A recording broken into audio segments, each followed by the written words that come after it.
Let's do a recall of transposition matrices. What is a transposition again?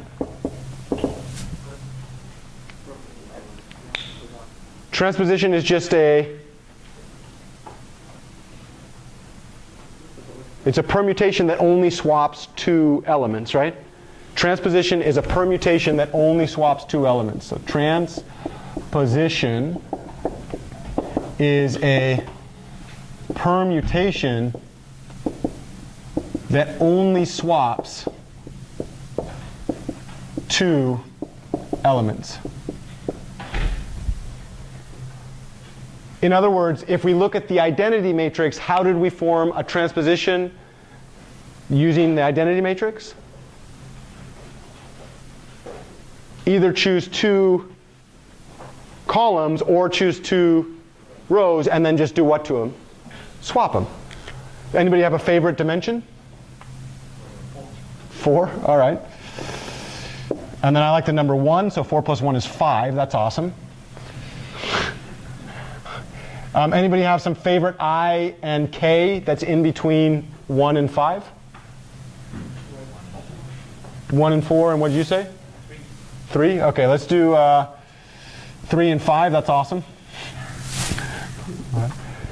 Do you remember how we defined the transposition matrix P3, 5? Sorry. Okay, what's the whole idea of transposition matrix? What are we going to do?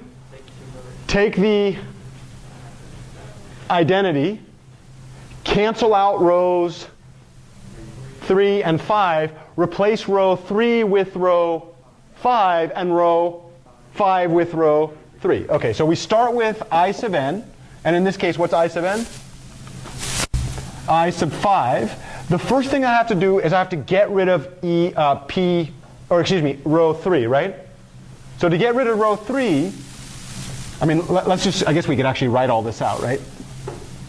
So let's write it out for ourselves. 0, 1, 0, 0, 0, 0, 0, 1, 0, 0, 0, 0, 0, 1, 0, 0, 0, 0, 0, 1. What's the first thing that I do there? I'm going to eliminate either column or row 3. Okay, so what matrix would eliminate row 3?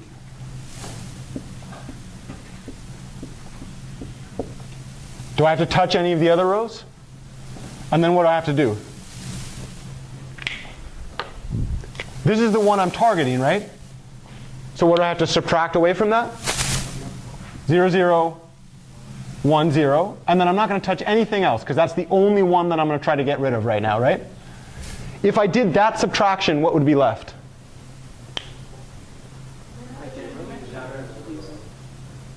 Oh, did I miss the last row? Sorry about that.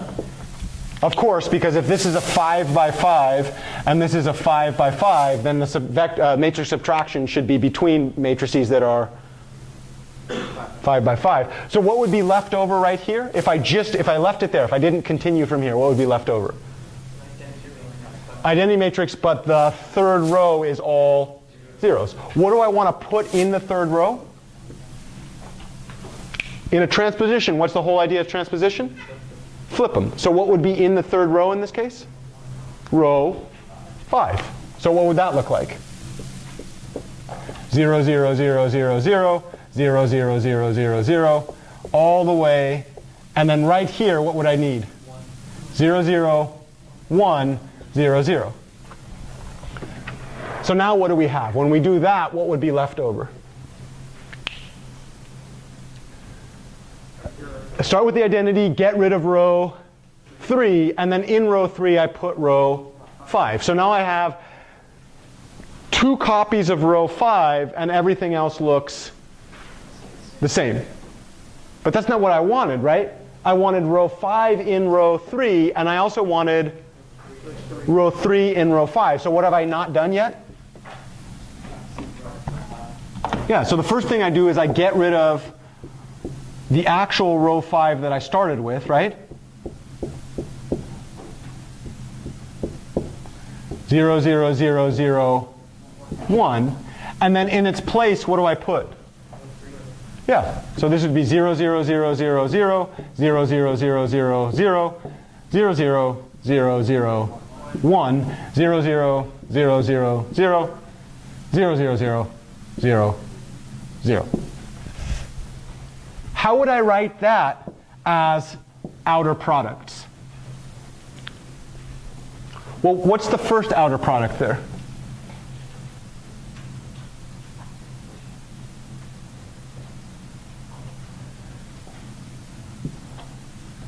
Think of it this way. What do I have to drop right there? What copy do I have in the third row? What row do I have in the third row? 0, 0, 1, 0, 0. And then where do I want to put that row? Do I want to put it in row 1, row 2, row 3, row 4, or row 5? Row 3. So this would be 0, 0, 1, 0, 0, right? Okay, let's try the next one. Okay, what row am I going to try to place right now? I'm going to try to play the fifth row, 0, 0, 0, 0, 1.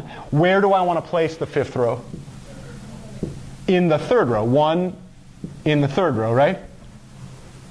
Because remember, the outer product, all I would do, depending on which paradigm I'm in, I would just take the entire row and multiply it by the corresponding entry, right? Okay, so that would get me, here I've got that matrix, here I've got that matrix, here I've got that matrix. What about this one? How would I do that? Yeah, well, what row am I trying to place right there? Yeah, so I'm trying to place 0, 0, 0, 0, 1. Where am I trying to place it? The one all the way at the bottom, which would be what? 1. Okay, but then once I've canceled out that original fifth row, so I've set all of those to 0, what do I want to put in its place?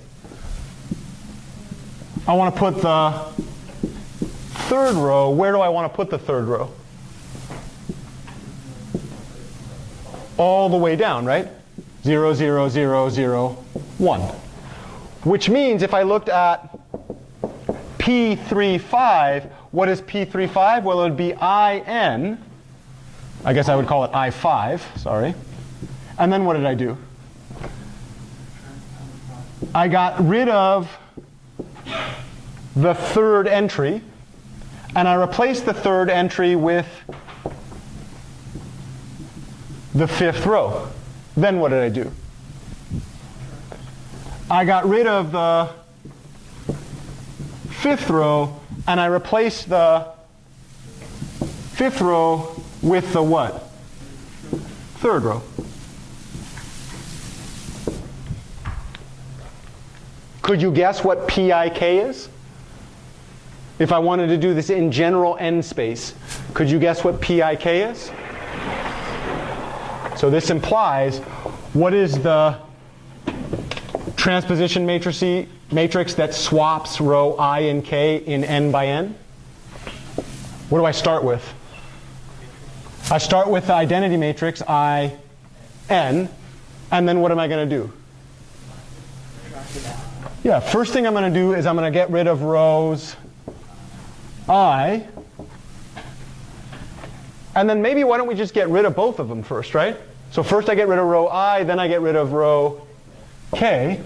Can I change the way that I do arithmetic? Does it matter what order I do arithmetic in? Why not? Because matrix addition is commutative. You can swap it around, right? Okay, so now what is this matrix right here? What size is it? It's an n by n, which is basically the identity with two major changes. What changes is it? Row I is missing. So if you looked in row I, it would be right now, if I don't write anything else, it's a row of all zeros. What else is missing? Row k is missing. If you looked in row k, it's a row of all zeros. So the main diagonal elements on those particular things don't exist. Then what do I do? Yeah, we got to be a little careful. In row I, what do I want to place instead? Row k. So in row I's position, please place row k. In row k, what do I want to place? Row I. Outer product, row I. So that's what we call the transposition matrix that swaps rows I and